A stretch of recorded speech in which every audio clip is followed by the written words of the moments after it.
আসসালামু আলাইকুম প্রিয় বন্ধুরা, এখন দেখতে পাচ্ছেন একটি গাছ কিভাবে ছাদের উপরে মাটি ছাড়াই কিন্তু বট গাছটি হয়েছে। আসলে দেখেন এটা কোন জায়গায় হতে পারে, আপনারা কমেন্টে এসে বলে যাবেন। আমি এখন বলবো না, আপনি কমেন্টের মধ্যে আমি জানতে চাই এটা কোন জায়গা হতে পারে। এটা আসলে কোন জায়গা আপনারা বলে যাবেন।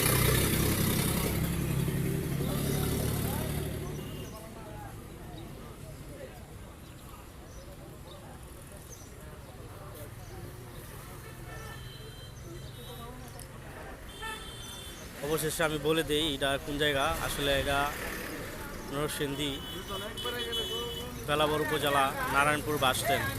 তবে এই বট গাছটি কীভাবে দেখেন মাটি ছাড়া কীভাবে গাছটি কীভাবে বাড়তেছে, আসলে দেখেন তারের নিচে, এবার ছাদের উপরে, এই দেখেন দোকানের উপরে। আসলে অবাক করা বিষয়, আল্লাহ যেটাকে রাখে সেটা কিভাবে রাখবেন আল্লাহই ভালো জানে।